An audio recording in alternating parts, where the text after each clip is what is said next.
Around the Western world, no other country is idolized more than Japan, but for the people actually living there, the picture looks very different. In 2025, a global survey on well-being revealed just 13% of Japanese respondents were happy with their life, the lowest on record. This has given rise to a phenomenon known as johatsu, literally evaporated people, where tens of thousands of people just disappear from their families and jobs, often driven by debt, family pressures, or even overwhelming work culture. Beyond just making people unhappy, these trends are at the heart of a phenomenon which is quietly hollowing out the country. 2025 marked a record, with the number of deaths exceeding the number of births, a first since the 1800s, and Japan is set to lose nearly 30% of its population by 2070. The government has desperately tried to fix this, from offering baby bonuses to childcare subsidies, but at least as of yet, none of this seems to be working. The truth is that this collapse is the result of a pressure buried much deeper, a society that places intense need on individuals to succeed, all with an economy that has remained largely stagnant for over 3 decades, leaving fewer and fewer people able to meet those expectations. So increasingly, people are choosing to opt out of life altogether. This is how living in Japan became awful.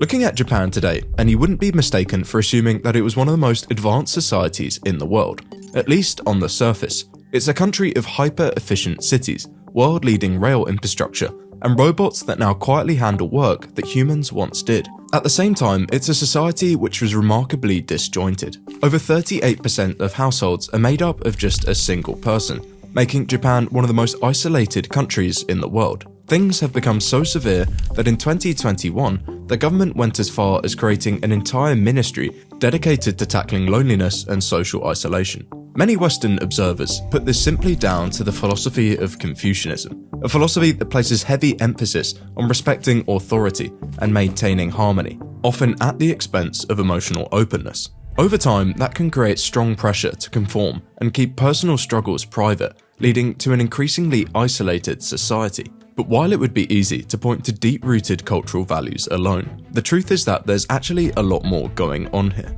Over the past 80 years, the country has changed more than you might expect, going from one of the poorest nations in the world to one of the richest. But what began as a purely economic fix ended up reshaping nearly every part of Japanese life, creating enormous prosperity on paper, but quietly transforming Japanese society in the process. At the start of the 1950s, the country was in a dire strait. After the Second World War, average incomes collapsed by nearly 50% to the equivalent of just $2,000 a year today, less than the average incomes in Syria.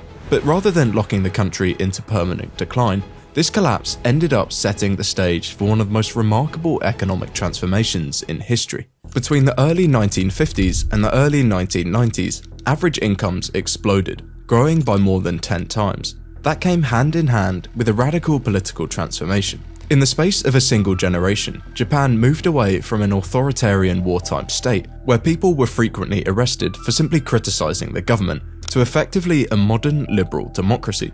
On paper, it had almost everything needed to match, or even outperform, the world's most successful countries. And in a lot of ways, it was. By the start of the 1990s, Japan actually had a higher life expectancy than the US and the UK, and some of the highest levels of education attainment in the developed world. But while on most metrics, Japan was starting to look like a fully developed, rich country, there was one area where it clearly wasn't: working hours. Despite what you might expect, typically as countries get richer, people end up gradually working less and less. As economies shift from farms to factories to offices, it takes less time to produce the same amount of economic value. That means workers can earn roughly the same income as before, while spending fewer hours at work, a pattern we've seen play out across most developed countries over the past century. But in Japan, this simply never happened, at least not to the same extent. By the 1990s, people were still working around double the amount in the US, despite the fact that by this point, it was already one of the most advanced and productive economies in the world. Because firms demanded near loyalty, with workers often staying at one company for their entire life, staying in the office until 8 or 9 p.m. was routine,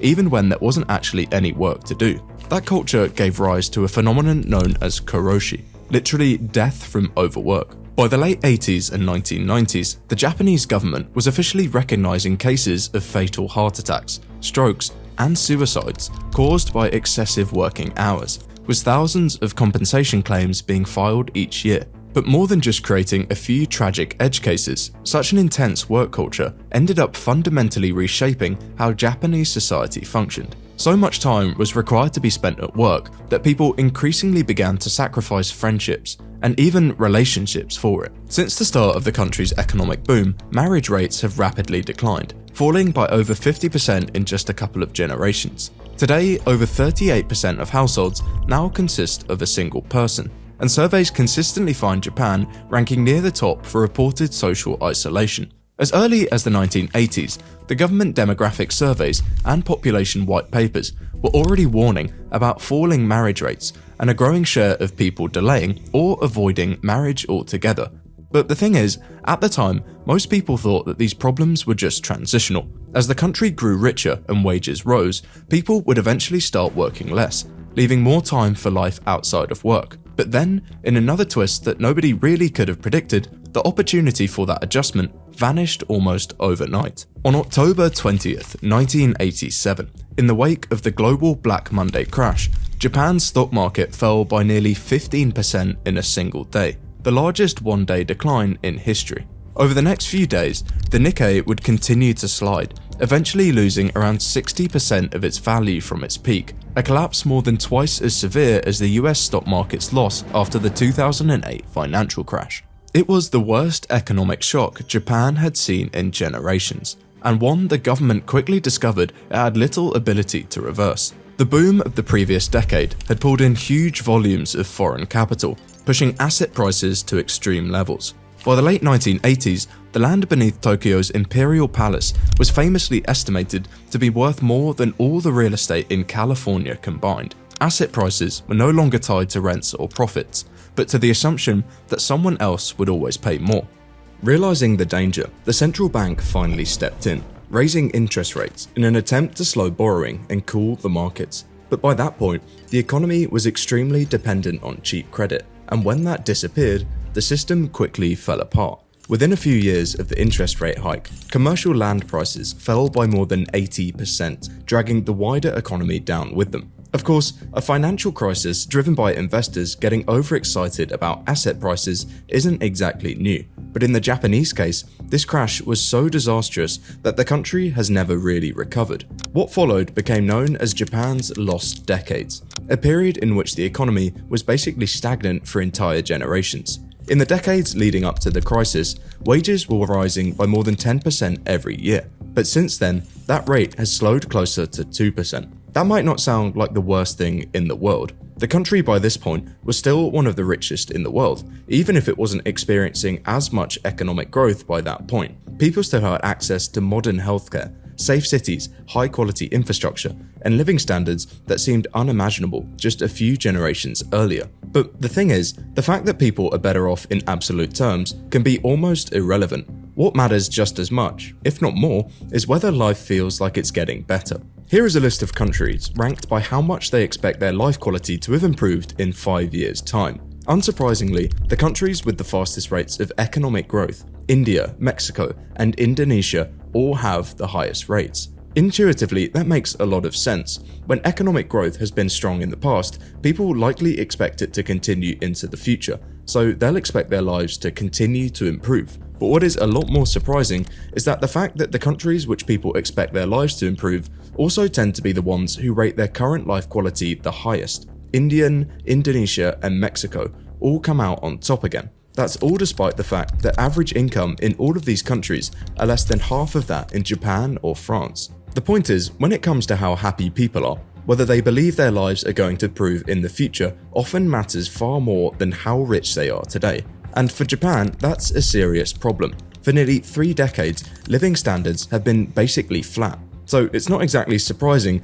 that people don't expect their lives to suddenly start getting better. In some ways, the country may be suffering from its earlier success. After decades of extraordinarily rapid growth, it industrialized, urbanized, and caught up with the world's richest economies so quickly that there was very little obvious room left to keep expanding at the same pace. And that slowdown in economic growth has left people increasingly dissatisfied with their lives. This is all only made worse by the fact that Japan remained locked into societal norms built for a high-growth era. Extremely long working hours, rigid career paths, and delayed personal lives, even after the economic growth needed to justify those sacrifices has disappeared. Given this, it might be tempting to conclude that lower reported happiness in Japan is simply a product of a failing economic model. And while all of this certainly has played a role, it misses a key detail: that a huge chunk of Japan's population isn't even in the workforce at all. The over 55 age group now makes up over a third of the country's population.